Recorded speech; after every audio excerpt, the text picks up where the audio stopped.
3, 2, 1, go.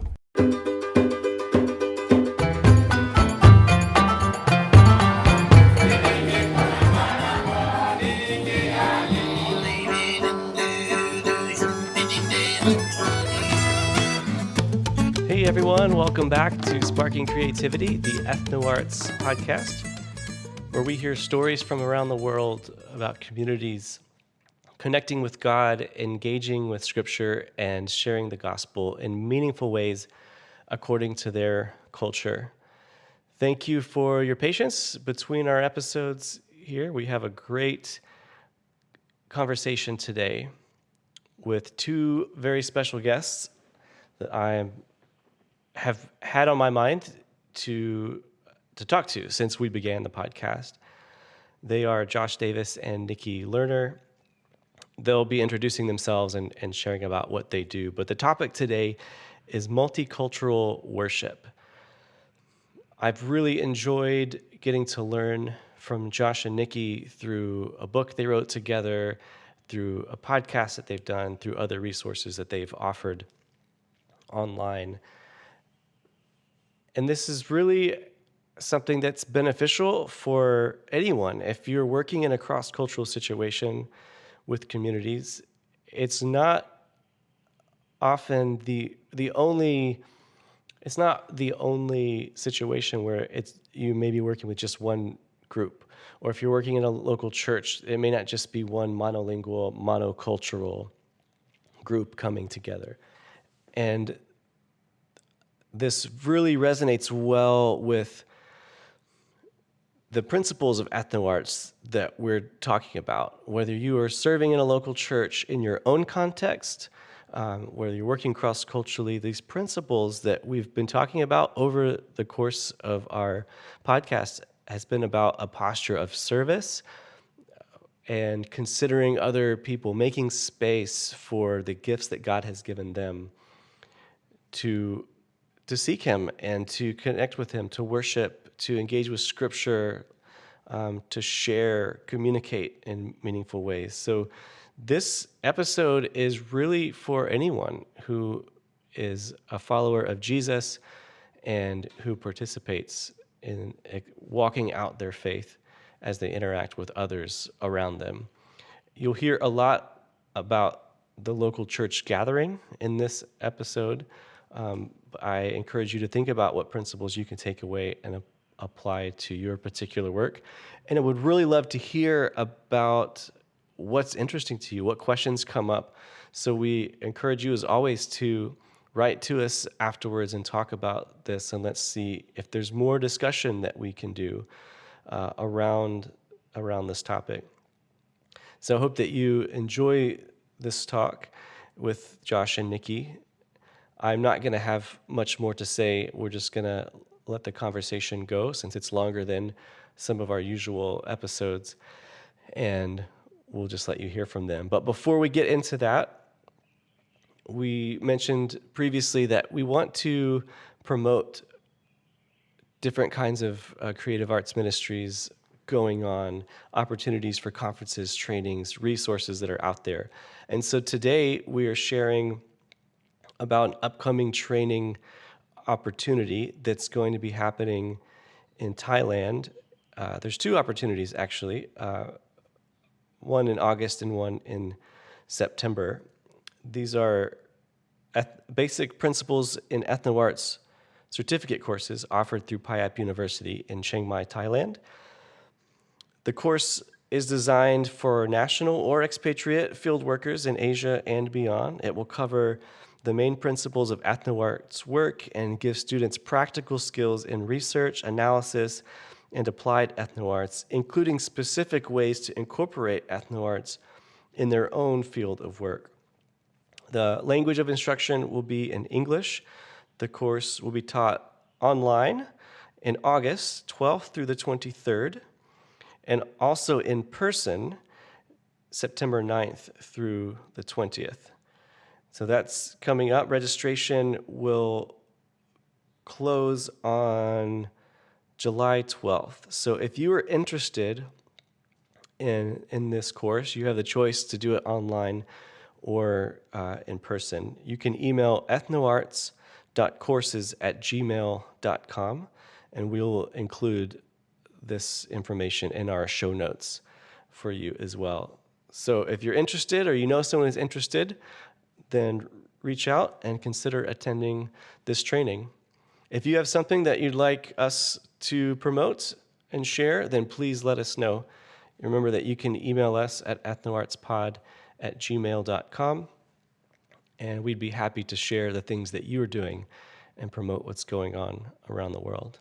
So that's all from me this time, and for now, let's get into the discussion with Josh and Nikki about multicultural worship.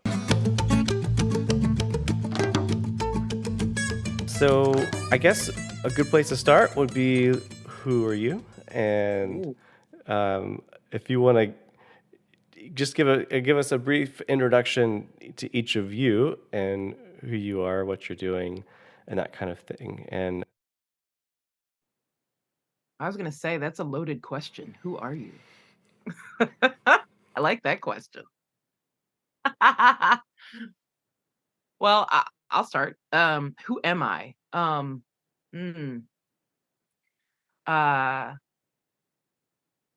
am a centered, clear, full of the Spirit person walking the earth. That is who I am. I am, as my good friend Josh likes to say, I am loved well, and I do my best to love well. I am full of music at any given point of the day. I am joy is my natural state for the most part, and I love to create spaces where people can come together for deeper understanding of one another. That is the call on my life that gives me the most joy, is when that is happening. And yeah, so that's who I am. What I do, is like saying at any given season. But what I do right now is I'm an executive culture coach for leaders who want to use their power, their platform, their influence for multicultural change. I build multicultural leaders. That is what I'm doing these days, as well as continuing to make music with my band. So how's that? I love that question. Who are you? So many different ways you could answer, right? Yeah. Love it. Love it. Thank you for sharing. Yeah, and I would say I am a third culture person. I grew up as a missionary kid in the Dominican Republic, and so I've got this unique mixture of cultures on the inside of me, and then have lived most of my life in very diverse environments and friendships and relationships.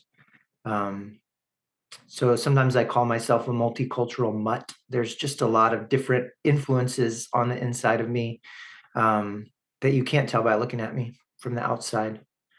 I'm an exegeter of hearts. I don't know how I do it exactly, but I draw people's hearts out somehow. And I like doing that. I like to make space for complexity. I think every human is a lot more complex than we give them credit for, and oftentimes a lot more complex than they realize themselves. So I like to make space where there's room for their complexity, for them to hold it with curiosity. And some of that for me in this season means that I also work as a spiritual director, and I offer one-on-one pastoral kind of care that I really enjoy. Also, for the last 20 something years, 23 years now, I've been working with Proskuneo Ministries, which is a Jesus-centered multicultural worshiping community that helps to inspire other Jesus-centered multicultural worshiping communities in the US and across the globe. I started Proskuneo basically for a couple of reasons.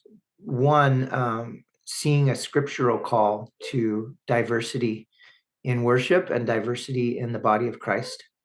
But then also realizing as a bicultural person myself, like every Sunday, having to choose whether I was going to be American when I went to worship or Dominican when I went to worship, and I felt like I was losing something either way. And so proskuneo was really born out of that tension, and also out of a desire to make more complex spaces where people can bring more of who they are and be together as the body of Christ. So Nikki and I met each other, gosh, was it 2009? Yes. I think, yeah, 15 years ago now.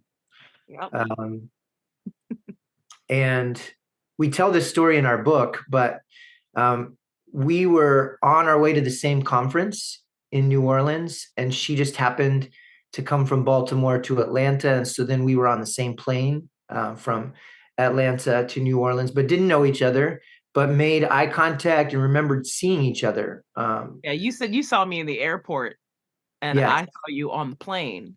right. And I thought to myself, when I caught Josh's eye, I was like, I wonder if that guy knows Jesus. That was my first thought. And Oh, I thought Nikki had this regal quality to her, just this presence that was undeniable. And so we show up at this conference, and it was like, oh, you're the person that I remember seeing in the airport or on the plane. And then we just started talking, and literally, we like to say we've been joined at the hip ever since. It was just a true. really instant, deep connection. We Yeah, it have, almost feels like uh, it almost feels like we found each other. yeah, yeah. Yeah. Mhm.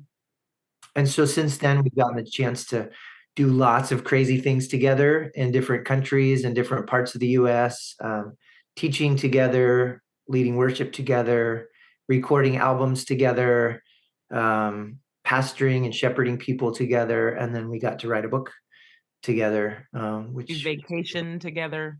yeah, we did a lot of different We've things. done all the things. Yes. It's good. It's a good thing. It's a good thing. Ever since then, I mean, literally ever since 2009. I used to joke, particularly when I was in my role in pastoral ministry. I used to joke that I did more ministry with Josh than I did with people that were right in my own faith community. You know, for years, and that's true. So yeah, definitely. I'll say I think necessary for one another as we walk this journey of life. Yeah. And you live pretty far away from each other, right? You said Atlanta and Baltimore was where you Yeah. were coming So from. maybe 12-hour drive or something, Yeah, an hour and a half, 2-hour plane flight. Hmm. awesome. In Yeah. in my mind, um, because I was introduced to you through the book. Well, first, my wife and I met Joy and Jae Woo Kim when we were training in Dallas together, and so we've stayed connected with them, and they introduced us to your book. And so I've always just seen like the names together like this, just like it is, and it's always been like not synonymous, but like one goes with the other always. It's a package Mhm. deal, and then and since then, like the other the songs you've put out together, the podcast that you've done, all the wonderful ways that you partner together has been what I've been introduced to and followed. It's rare that I see you online somewhere separate and alone. I know you do. You each are doing other and separate things, but it's a beautiful, just a beautiful picture of partnership and what can be done with people that are far away from you. So, I love that. So a little bit of background also for us. We moved to Eastern Europe in 2010. We were part of an international church for a while and got the book. I think Joy and Jay gave us the book as a gift when we were on a home assignment at one point. And we were helping to lead worship at an international church. and I just devoured the book, and everything it was saying just resonated so much with what we wanted to see there, because like there was just so many wonderful things that we got a chance to try to apply, and the heart behind it all, what I love, and all that you have said in all your many things, just the emphasis of creating space, like you're talking about, relationships, and not just making it about one thing, not just about the music or just about the things that are happening, but it's about the people, and finding a way to make it about the people and being intentional to shake things up. So that's my long introduction to the impact that you've had on us and our ministries. So yeah, thank you for all of that. You're welcome. Thanks for saying that. That means a lot. Yeah. So let's shift a bit into just the our podcast was started for a lot of people in cross-cultural ministry in different organizations, where the arts have been kind of on the side and something that's extra. And we've seen kind of there's a growing awareness and appreciation for the arts and how they're beneficial and impactful in all the different kinds of work that's going on. And many of our colleagues were asking for stories and examples. So we've wanted to kind of use this platform as a way to share what's going on, promote the ministries that are out there, hear from communities how they're using their arts towards some particular purpose. We've talked about this field of ethno-arts being a way to help communities to connect with God, to engage with Scripture, to share the gospel in meaningful ways according to their culture, how God has uniquely gifted them. And many of our stories so far have focused a lot on monocultural context, a single language group in a community, and they are trying to follow Jesus with what they have, or what they've been given. And some of the examples that we've talked about, it's usually like they're using their instruments and it's their language and their culture for their immediate community. And we might have mentioned it, but really, like, the way things are now is that it's not that way all in most places. There's so many other people who are gathering together in the same place, who are from different backgrounds, different languages, different ethnicities, different cultures all together. And so this is the idea of multicultural worship and multicultural ministry, multicultural teamwork. We're hearing those terms a lot more and more in our circles. And so what I've loved is getting to see how this can be applied in the ministries that all of us are doing. But it's also been really beneficial for me in thinking about people back home. This is something that we could apply in our churches back home in America. And even though many of our listeners are serving cross-culturally somewhere else, that this idea could be helpful anywhere. And I'm really excited about that. So could you just maybe introduce this term? What does multicultural worship mean to you, multicultural ministry, and what are we, set aside?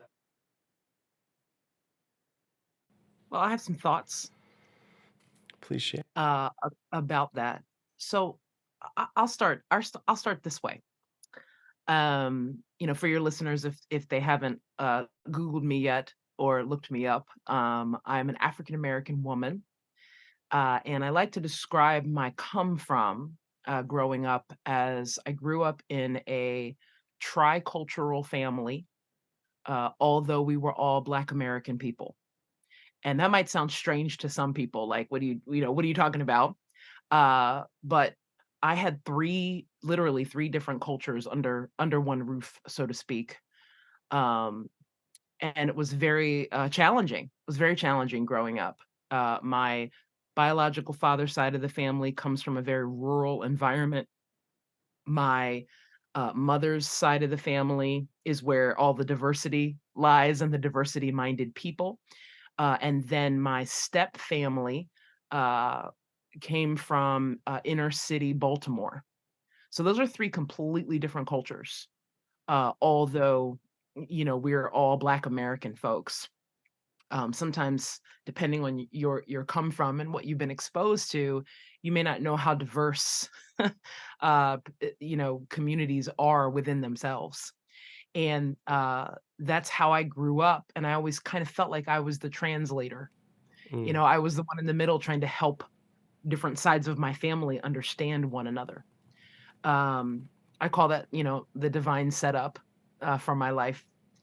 And so, when I got into my early 20s and I was engaged to be married at that point, and my future husband and I had to figure out, um, where are we going to go to church? Which is like, you know, sure, we can have the money conversation. We could have all the other conversations we need to have as newlyweds. But like, where are we going to go to church when we went to two different churches was, that's challenging. I was the first Christian in my home at 13. And so I had been in church environments. I had gone to a white American church for a couple of years, and then I went to a Black American church for a couple of years, and I went back to a white American church for a couple of years. And I will never forget the day that I was going to bring my husband, my future husband, into the church that I was currently going to. And I said, come over here. I'm thinking he's going to love it here, because I love it here, right? Like he's going to love it here. And he walks in this really large church I've been going to for about 4 or 5 years. And he walks in, he looks around and he goes, where are all the Black people? And I kind of raised my hand, like, I'm right here, right? The craziest thing about it is that my husband is white American. And so, I did not expect him to walk into another white American church and be like, I don't know if I can go here. Because his church come from is he was very comfortable being a handful of white American folks in a mostly African American environment. And so he's like, I'm not sure I can go to church here. I feel really uncomfortable in this monocultural environment. For me, that was just normal.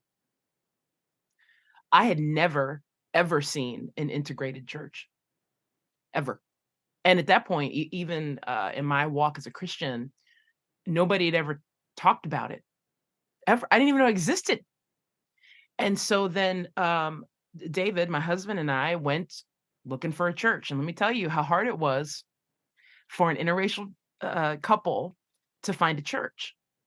And we felt like, we would go visit the Black church and we weren't really Black enough, so to speak, for the Black church. I was always going to be Nikki with the white husband, Mhm. right? In that environment. Well-meaning, right? Well-meaning, but still like, that's who I was going to be. Oh yeah, girl, that's Nikki with the white husband. That's who I was going to be. And then we would go to the white American church and we kind of still felt like we were a little too ethnic for some of those environments, right? And then we're like, okay, great, let's go let's go check out the Asian American church. Let's go to a Korean church. We really stuck out there. And we're 6 feet tall, so we can't hide there. And there we're like, oh, we really stick out. And then we can't go to the Latin church because we don't speak the language. So for us, as an interracial couple in 1997, early 1998 at that point, African American woman, white American man, most churches are still not racially integrated. Where are we supposed to go? Mm. Where are we supposed to go where we don't walk in and everybody stares at us? Mhm. Didn't exist. And if we had kids, we don't have children, but if we did, we were thinking, our children, we call them, now you can't say this, Justin, but our kids, we call them peanut butter caramel kids. That's what our kids are going to look like, right? That's what biracial kids look like. And so we're like, if we ever had kids, can they go to a Sunday school and learn about Jesus for 30 minutes, or do they have to keep answering the question, what are you? Those are the kinds of things we were thinking about. We didn't care about somebody's missions program or what they thought about hot topic issues. We were like, will we be safe in the church? And so we had a friend that suggested a church that was local to where we live, and we showed up, and there were 7 interracial couples that looked like us. And we walked in and nobody stared at us. And we saw little babies running around, and they looked like kids that we might have, right? And before we heard the preaching, before we heard the worship, before we knew what the mission statement was or what they believed about things, we felt at home. We felt at home just because of the expression of the Revelation 7 church. And so I share that story for your listeners, and even in doing worship, that, there are even more couples that look like my husband and I now than there were in 1998, right? And if you think about it, what kind of environments are we creating for people like us? Are we ready? Is the body of Christ, our local churches, ready for people like us? Which will be the growing majority. Are we looking ahead? Because it meant the world to someone like David and I to be able to find a place that felt like home. That is how important this work is. It goes beyond something that's trendy, or something, in our American context here, something that, well, we better do this or we'll get canceled. It goes way beyond that. And so I love the term multicultural, because I think when you talk about culture, it keeps the conversation and the definition broad and makes a lot of room for a lot of different kinds of people in an environment. And I also say this, is that the creative arts, the artistic expression, I believe, is one of the most important and one of the most powerful vehicles that we have to express God's design for multicultural believers coming together. And for churches who are not embracing it, you're missing out. Because so many different cultures express themselves through art, through music, and visual art, and all the things, right? And so, we need to make sure that we are leveraging those things and bringing them back on the table in our local church environments, to not be afraid of them, but to leverage them to hit the goal that we said we wanted to hit. So this work is very important, and it goes beyond the surface level of maybe what we think it is.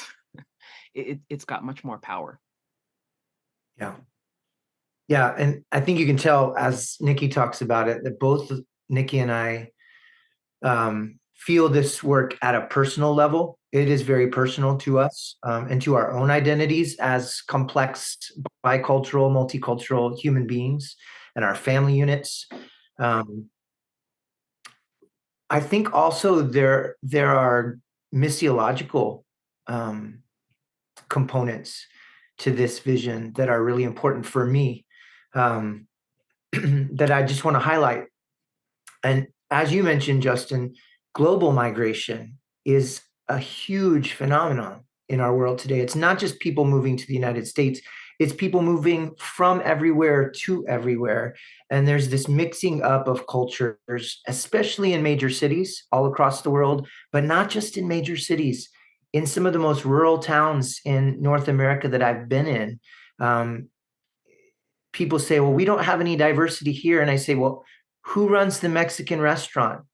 And who is running the Chinese restaurant? Like, there are so many diverse cultures, even in the most rural areas in the United States. And the missiological component here is Jesus's command, right? That we are to make disciples of all nations. And as I'm understanding that more and more, it's all nations making disciples of all nations. It's not the great white West making disciples of all nations, but it is a call to all Jesus disciples to make disciples of all nations. So if I have a coworker from a different culture or language background, right?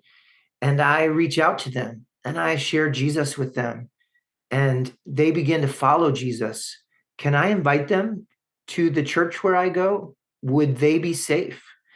Would they be safe to not only be there and not be stared at or marginalized, but would they be safe to bring their own heart expressions and cultural expressions of worship, to connect with God in their own language in that space?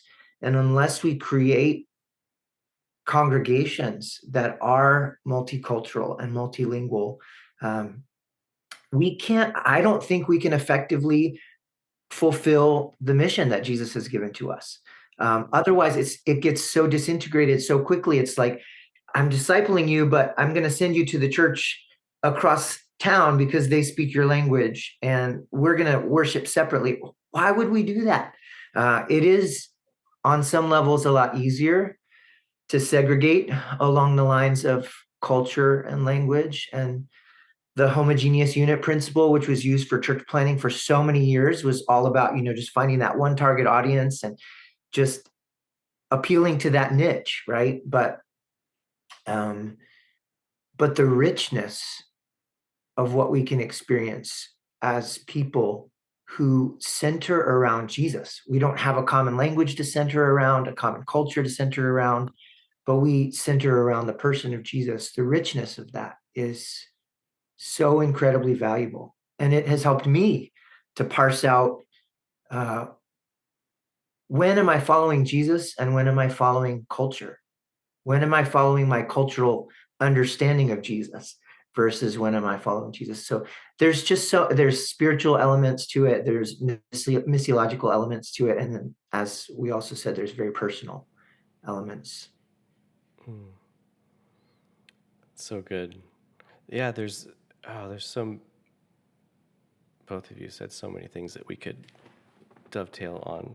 What stood out to me, I feel like, is what you said, Nikki, initially about this idea of safety. Some people think about multicultural congregations and they think, well, just the fact that like we have people there, that's enough. And that's like, we're a multicultural congregation because we have all these people coming from other places. And so there is a bit of like, we talk about in like visual arts in some cultures, that just like a certain color or symbol like people wear, like this signifies that we're part of this group. And so like, I'm sure like there's that initial, like being able to see people like you is in a congregation can help like start to form, or at least communicate what the identity of the church could be. But it's, and there was more to it in your experience, that like they weren't looking at you, you weren't like standing out, but like just thinking like, well, like how can we could think about it if we could just get more people in, and then we have got a multicultural church and we're doing the work, but there's so you can go so much deeper, and there's so much much can more. I say this, Justin? Yes, there's please. a very important distinction to be made for people, particularly if people are listening and they're like, I haven't experienced this before. You're absolutely right. For a lot of people, particularly if they're transitioning a church from being historically monocultural to a new multicultural expression. Sometimes the step towards multicultural is, hey, look, we've got different kinds of people here. But there is a distinction that needs to always be made between when a church is multicolored and when it's multicultural. Those are two completely different things. And we need to make sure that we understand the difference between the two as leaders. Because multicolored is, we have lots of different kinds of people here. But if you really look at the culture of the church, it is still run by one dominant culture. Right. And the further you go up, this is how you can tell. The further you go up the chain of leadership, usually the less diverse it becomes. And in many church environments, it's usually primarily one ethnic group and usually mostly male. And that is not an expression of a multicultural environment. That can be an expression of a multicolored environment. Right. And what happens in a multicolored environment is, particularly your non-dominant cultured people in that environment are still asked to assimilate into the dominant culture. Now, that pastor of that church, that person may not be saying, hey, we're really glad you're here. Make sure you look more like us. Most people are not going to just come out and say it, but there are cues in the environment that for a lot of times, particularly if you're, really dominant culture anywhere, you may not be able to pick up that these cues even exist. Somebody, you might even say like, no, we're welcoming to everybody. Everybody's welcome here. Well, yes. And, if there's a lot of pushback when a person suggests a new way to do ministry, that's usually a signal of it rubbing up against your cultural come from. In a multicultural environment, there's not a desire for assimilation. Multicultural environments breed the evolution in every season of that environment based on who is coming into the community. And not just that, by the way, and who the church has projected and said that it wants to be.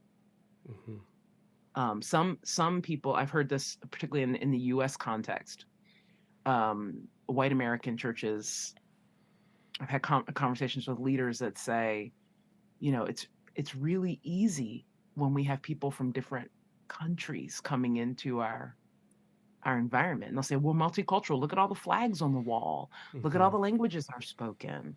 Now, a lot of these environments usually have very few African-American people.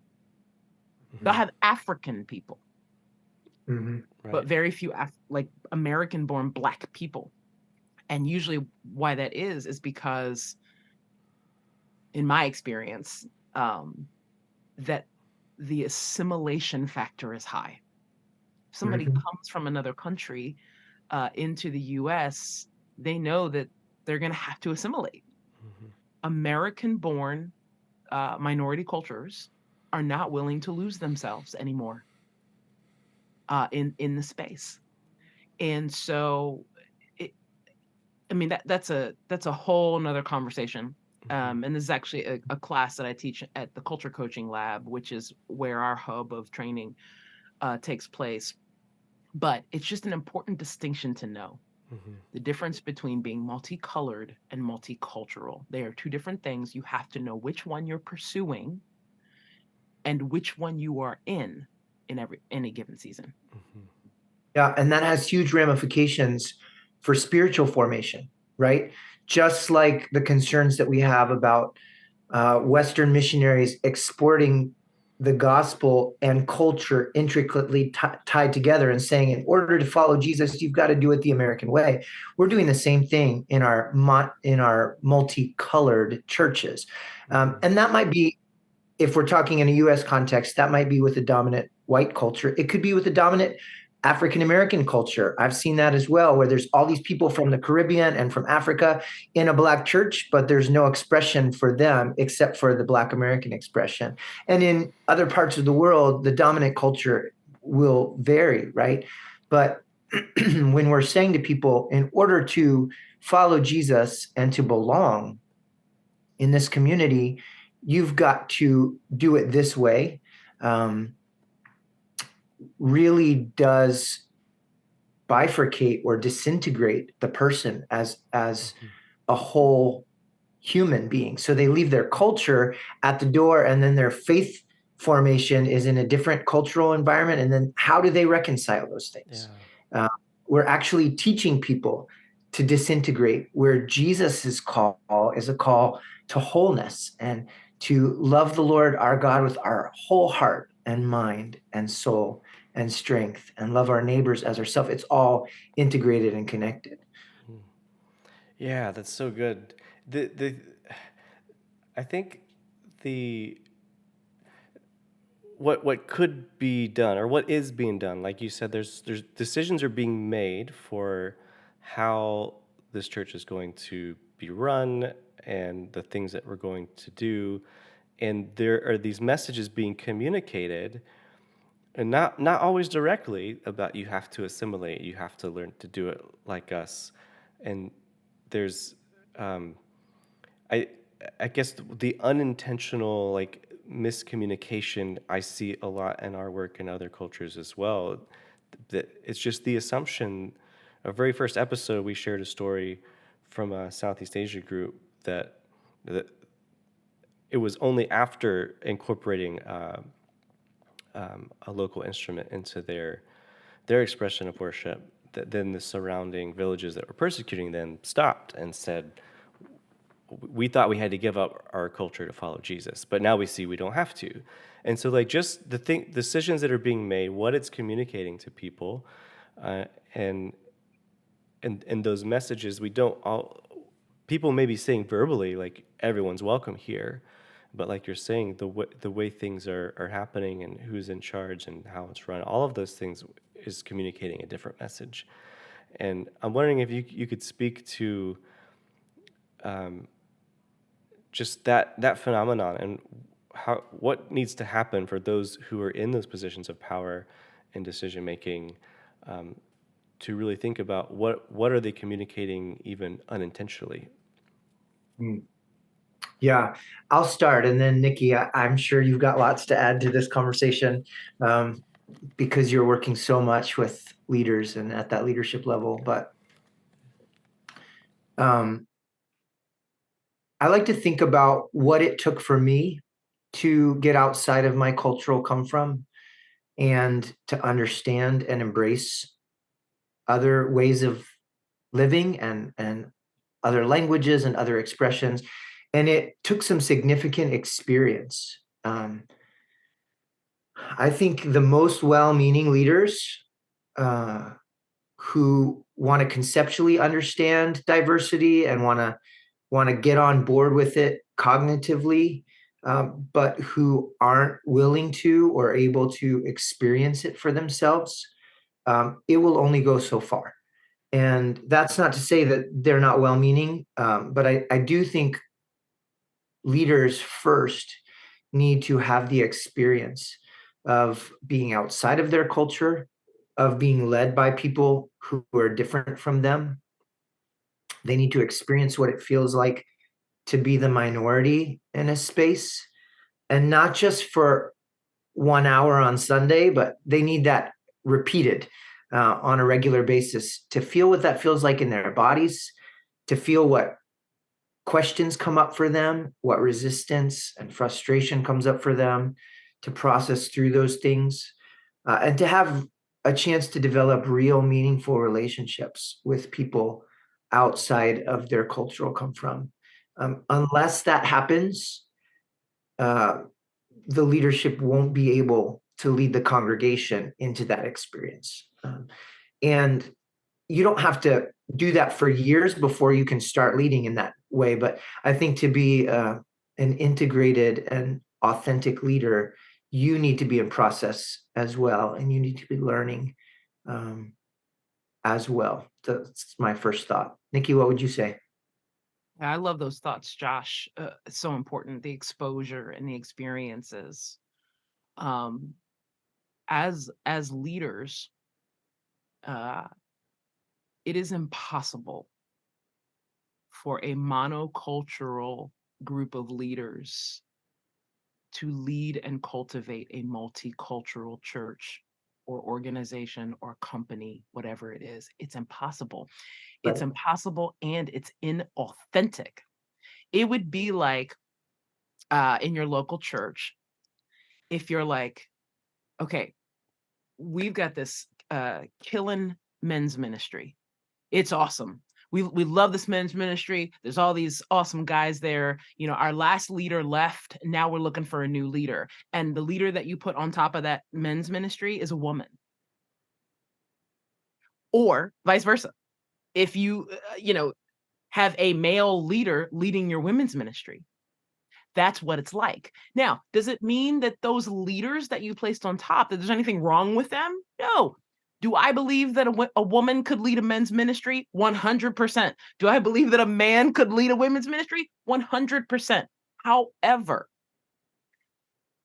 you could be a really good leader and still be lacking 50% of the leadership capacity that you need to be effective. Mhm. It's the same thing in a multicultural environment. And we've got churches all over the place, first of all, calling themselves multicultural. They're not, they're multicolored. And the whole the decision-making teams are all from one people group. But here's what happens is this is why multicultural leadership is so important.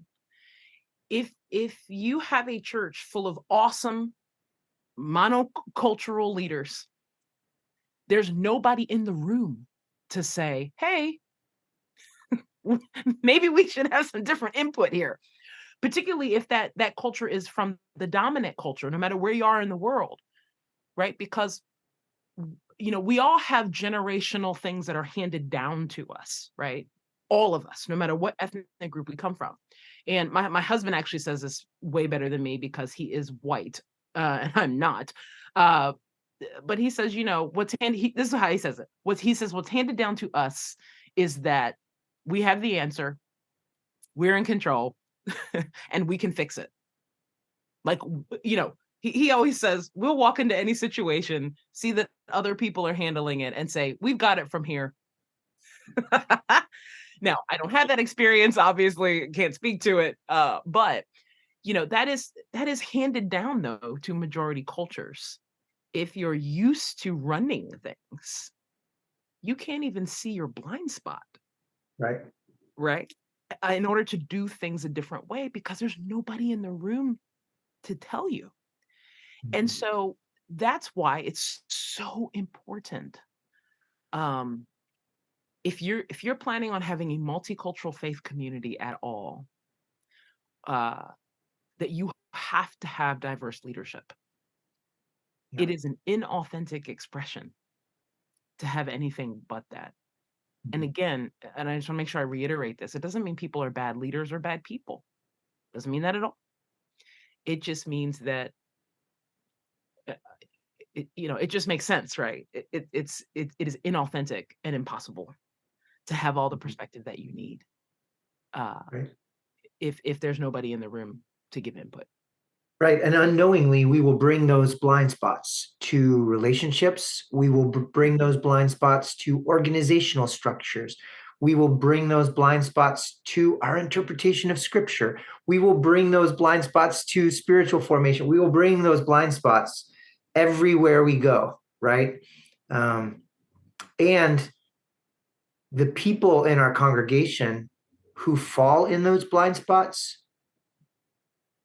it has a devastating effect on their minds, on their hearts, on their bodies, on their connection with Jesus. So, amen. Super important. Diverse leadership for diverse congregations. And it's hard. Neither Nikki nor I would say this is easy. This is the easiest route to go. It is not.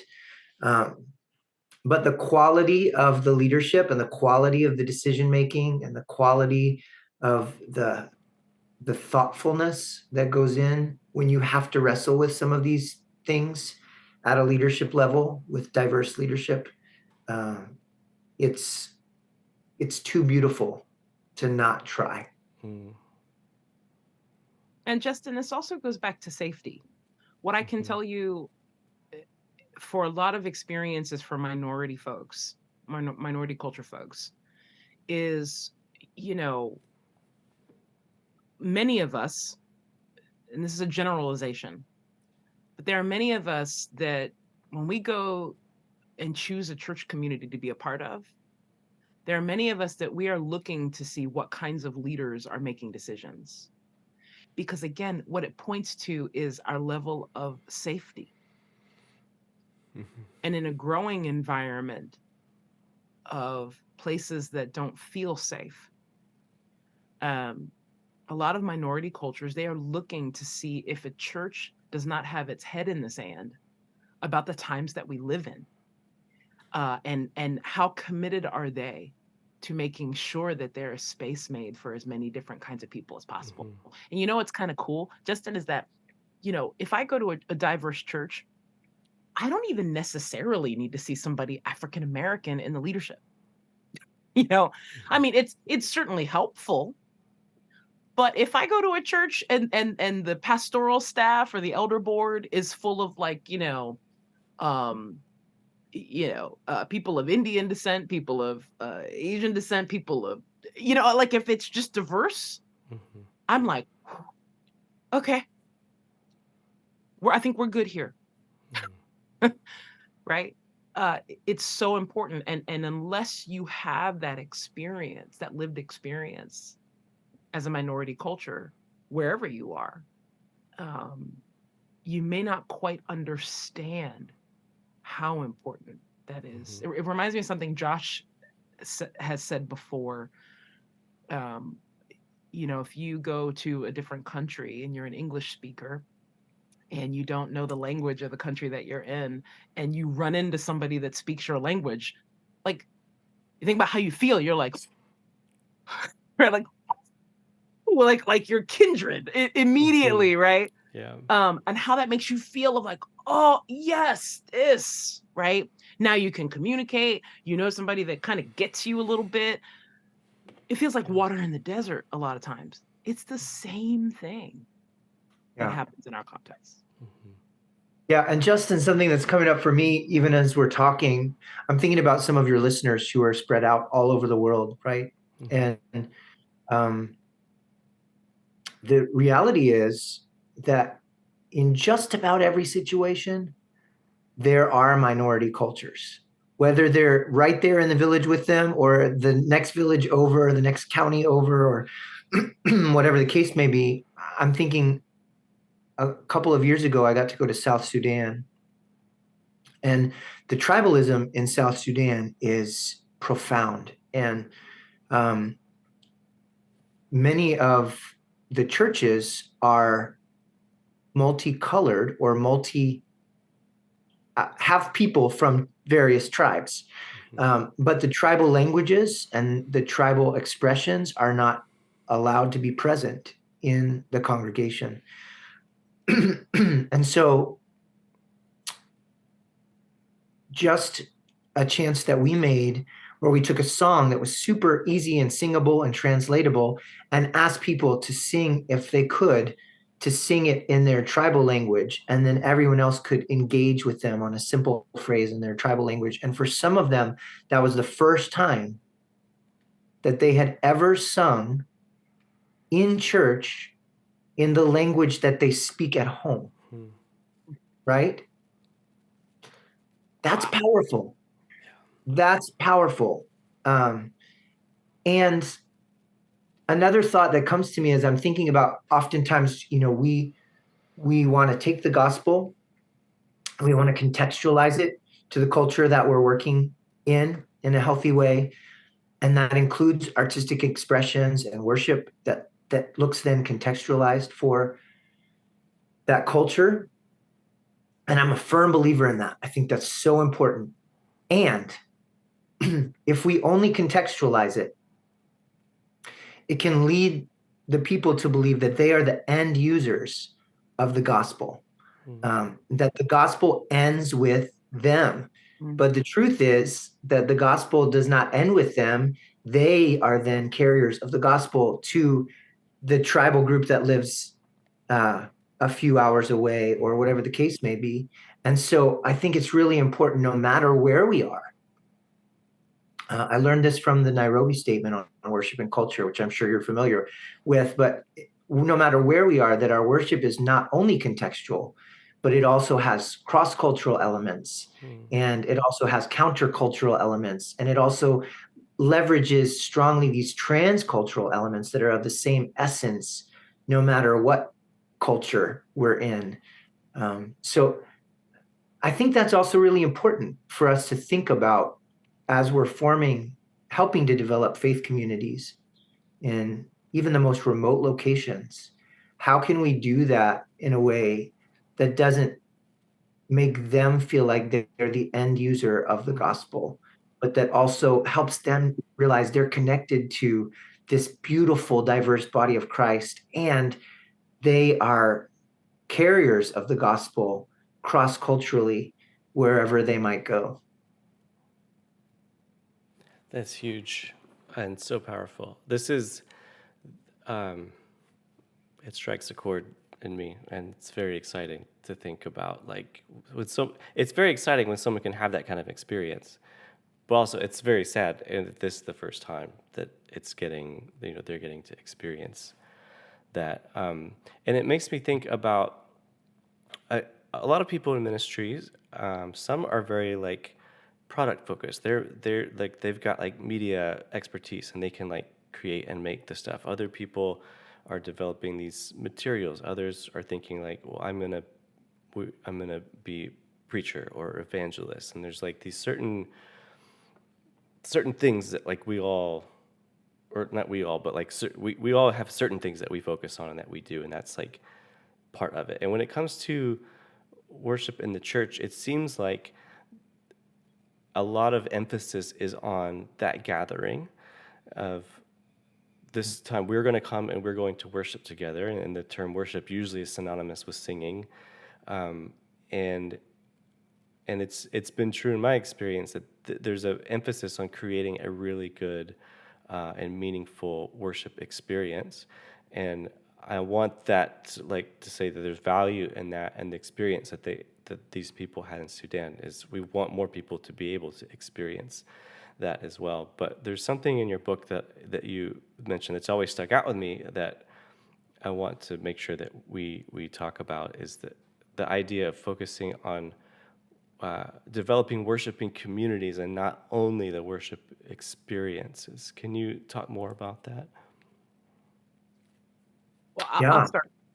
Go for it, Nikki. Oh, thanks.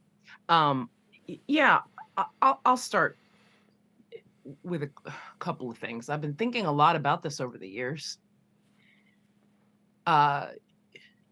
I think sometimes what we can be really good at as church leaders is to be very binary about how we think about ministry, right? Like it's either this or it's that. God likes this or that. People like this or that. This is holy, that's not.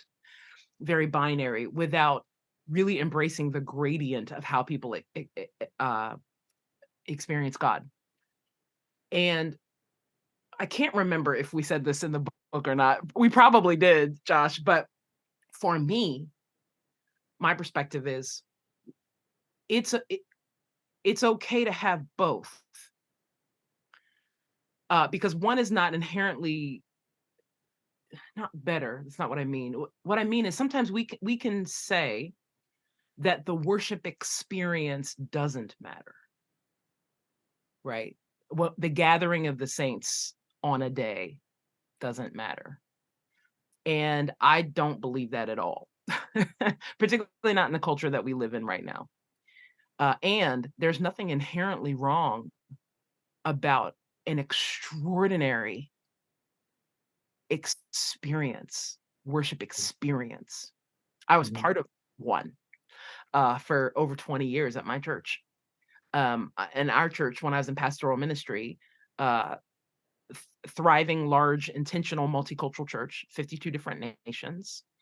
And one of the things we leveraged most of the time was our gathering together, because it was the place. That Sunday, that experience was the place where we could leverage almost all of the gifts that we had. That's where the time was to leverage it, right? And we created space for that. And some people experience God that way. For instance, again, bring it back here to our U.S. context. What some people experience is to say, oh, we don't need all of that, right? We don't need the lights and the smoke you've heard it, right? Just saying, we don't need all of that. We don't need professional worship leaders. We don't need all of that, right? And really what people tend to come down on is the actual gifting of the body. Like, we don't need your gifts. We don't need the extraordinary gifts. Don't bring that here. Go do that in club somewhere. Don't bring that in church, right? We can look at things and that kind of artistic expression. I think that's why churches can be scared of artistic expression, is some of that. Like, don't bring that excellence here. Because somehow that is, the church doesn't always know what to do with that, right?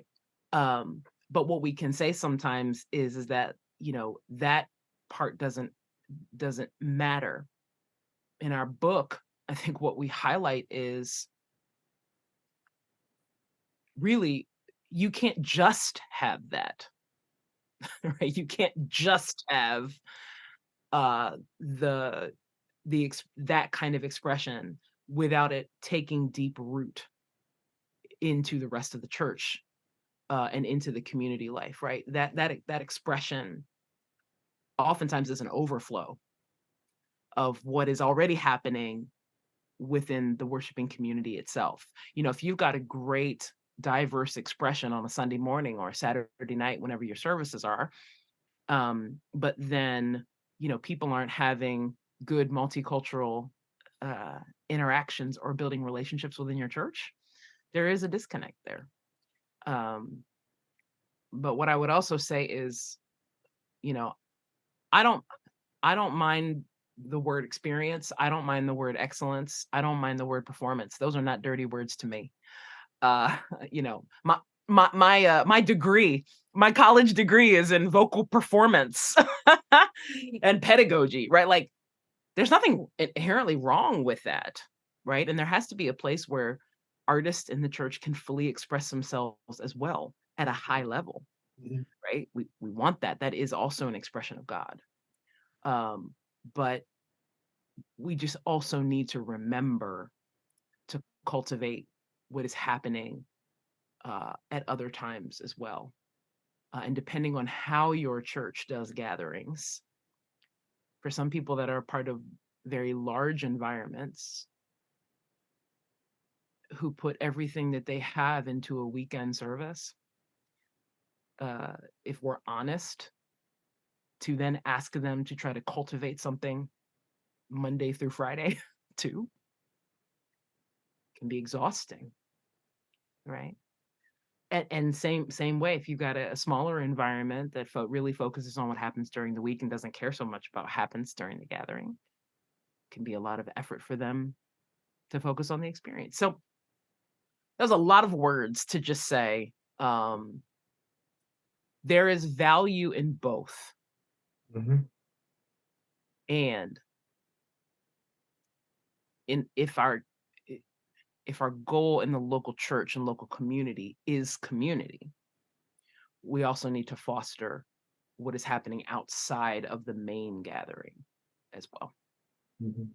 And in our book, we talk about specific ways that you can leverage the gathering to help people build relationships with one another, to help people connect with one another. So it's not just a gathering like what happens every weekend at the local movie theater, where strangers come in, face forward, have the same experience, maybe laugh at the same times, cry at the same times, take in the same information, and then they walk out totally disconnected from one another, there are ways to have an amazing worship experience, which we are proponents of, and also to recognize that that's not the be all end all, that we are designed to be a worshiping community. And so how can we leverage those spaces and that time that we gather to help connections go beyond that time?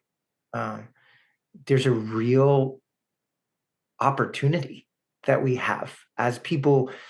Nikki and I have been on the platform in churches our whole lives, basically, and worship leaders and pastors have a tremendous opportunity to leverage that time and space for the good of the whole, and for a good that exists beyond just that moment, but that continues to ripple out.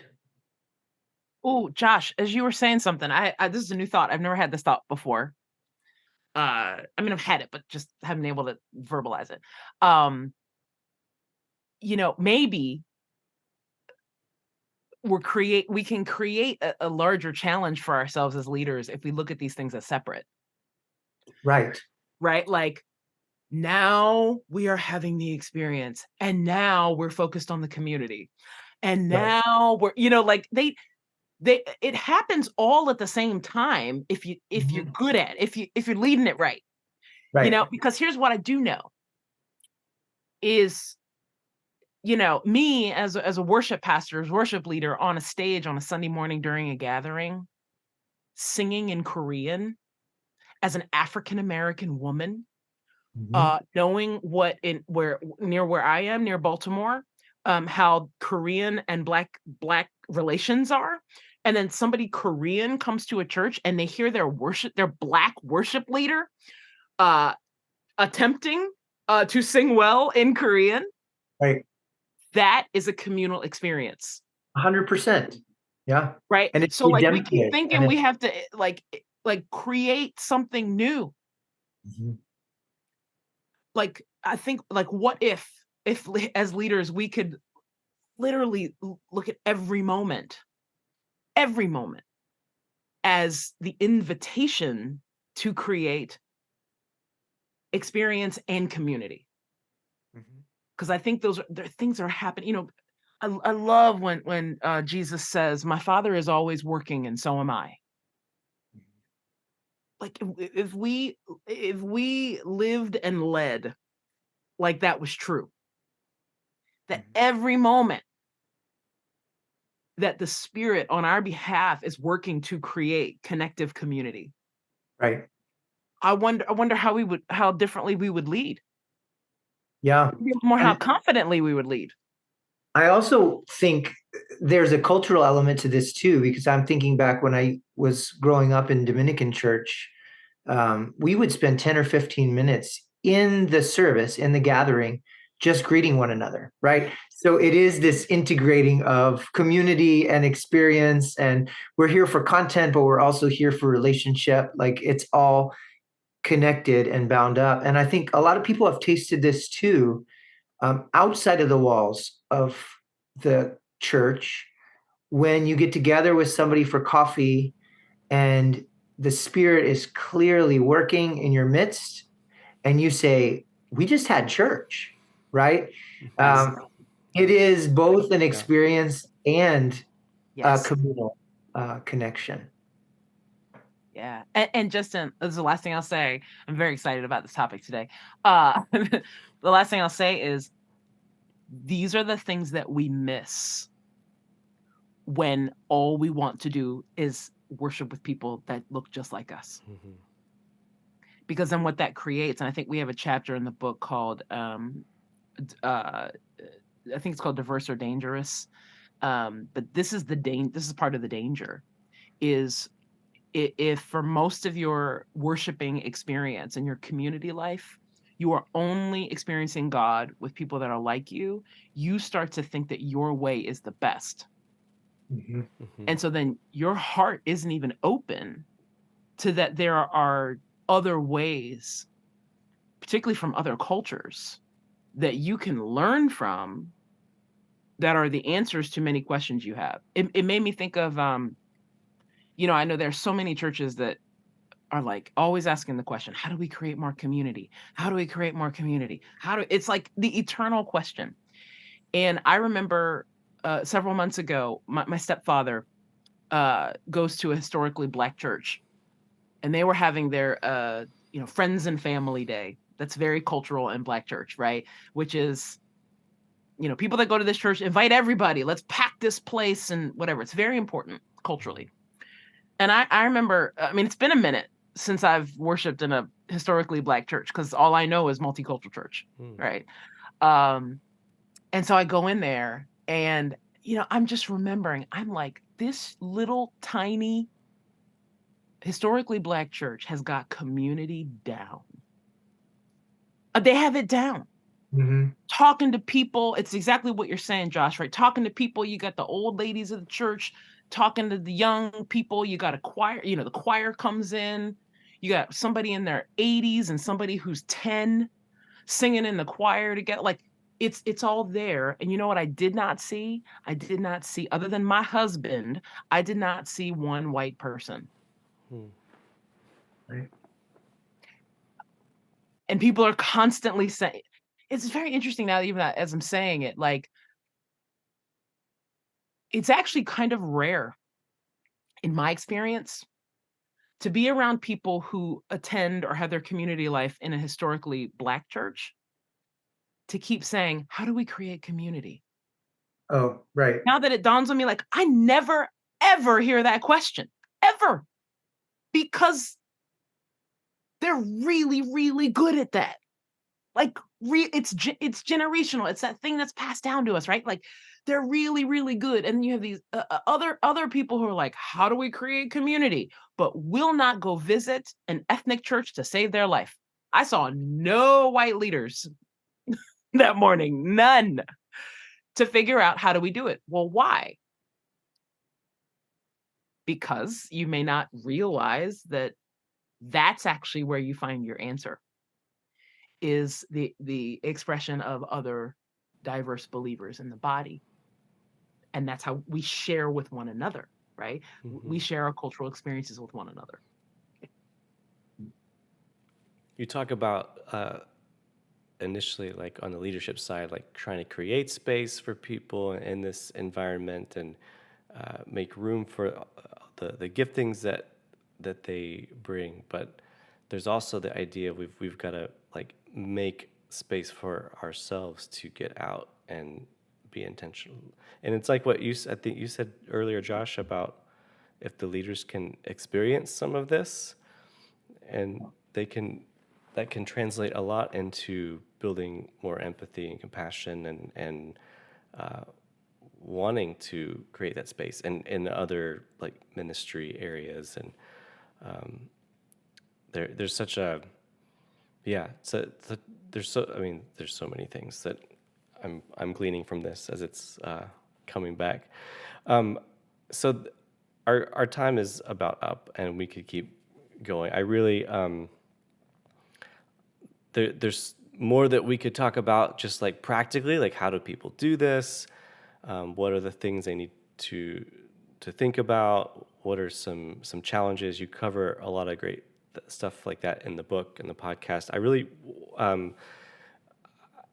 I would like to think about any particular resources, like the book, like the podcast, anything that you would like to direct people to explore this more, if they would like to. And then we can make sure we include links in our show notes for all of that and share on social media and everything.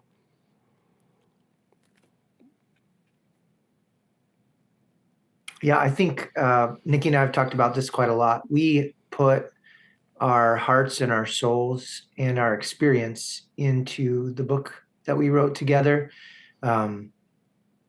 It felt like a stewardship issue for us. We actually started writing the book before anyone cared that we were writing the book. And so, quite honestly, in terms of the nuts and bolts and some really pastoral and practical ways of shepherding people through thinking through and processing and moving forward in this area, the book worship together in your church as in heaven. Josh Davis, Nikki Lerner, and you can find it on Amazon. That's what actually we recommend. It's the easiest at this point. And our podcast as well. Nikki, can you tell them where to find our podcast? I believe it's Apple, Spotify, wherever you find your favorite podcasts. Yeah. And then I would also recommend our ministries website, my ministries website called Proskuneo, proskuneo.org. There's just a lot of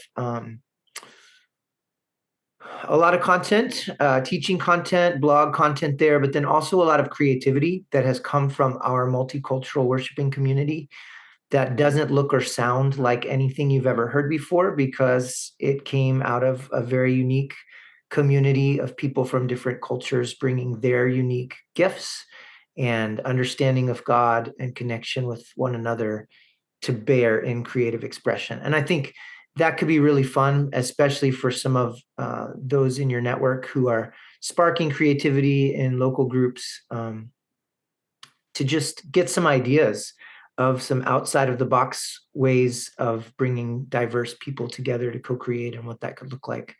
Our hope is that would expand the imagination of the church worldwide to just more fully, though we will never fully capture the glory of God, more fully capture and reflect and honor the glory of God in our expressions as believers. For me, I work, most of my work day in, day out is with building multicultural leaders.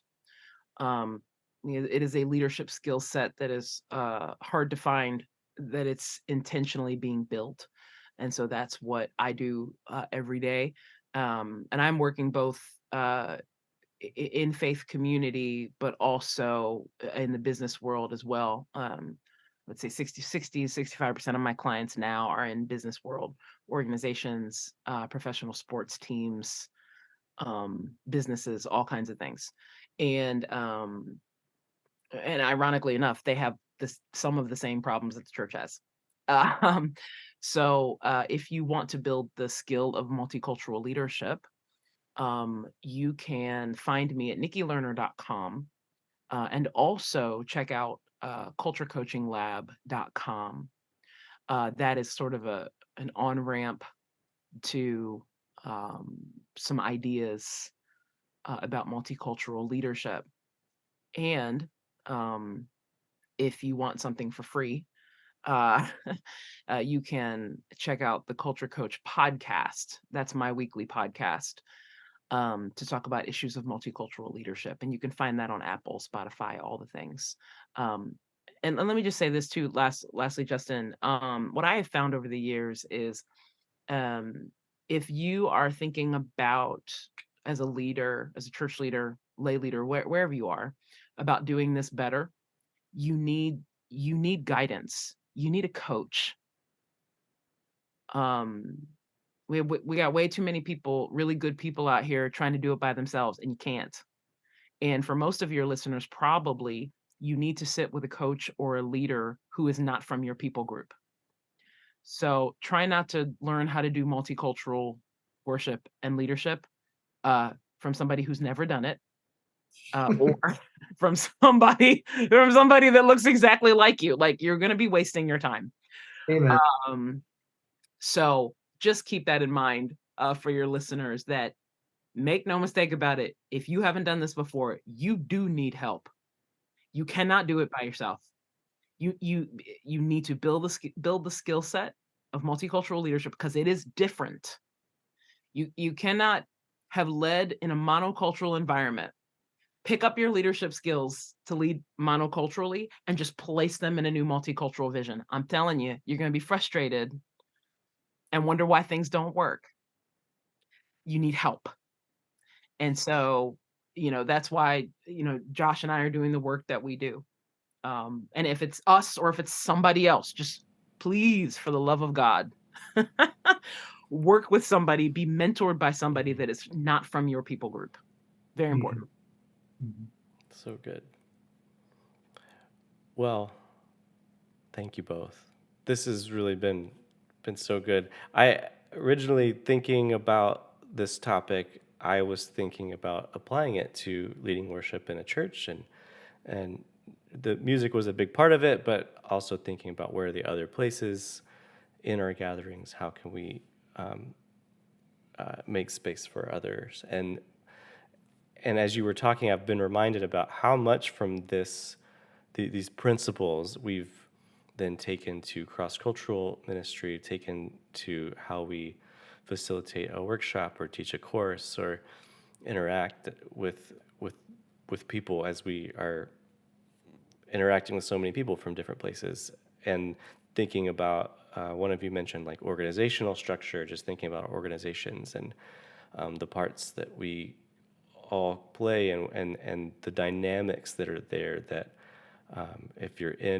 if you are of the majority culture that is the dominant culture in that organization, that you're just completely unaware of how other people are feeling. And so I'm taking away from this just that reminder of really trying to reflect on my own experiences when I am in the minority out and about, but also then being on the lookout for those opportunities where my interactions, my blind spots are coming into play, and other people that we're working with, whatever it might be, just being sensitive and trying to focus on those relationships so that we can learn through those kinds of, through relationships with people. That's how we can learn, like you said, learn about what our blind spots are, and also utilizing the full potential of everyone's giftings and whatever it is we are called to do. So those are all the things that are swirling around in my head, and we'll invite our listeners to share what they're taking away from this as well. So thank you so much. This has truly, truly been a privilege for me, and to get to meet you both and talk to you. And thank you for taking the time. Thank you for all that you do and all of these wonderful ministries and resources that you are a part of. You're very welcome. It's a delight to be with you. Thanks so much for listening to today's episode. We would love to hear what you thought. What resonated with you today? What questions did this raise? Anything you'd like to learn more about? Maybe you have stories you'd like to share. Please feel free to contact us at ethnoartspod@gmail.com or follow us on Facebook and Instagram at ethnoartspod. We also invite you to subscribe, rate, and leave a review on whatever platform you're listening on. This will help others to find out about the show. Please feel free to share the podcast with others. We look forward to sharing more with you next time on Sparking Creativity, the Ethno Arts Podcast.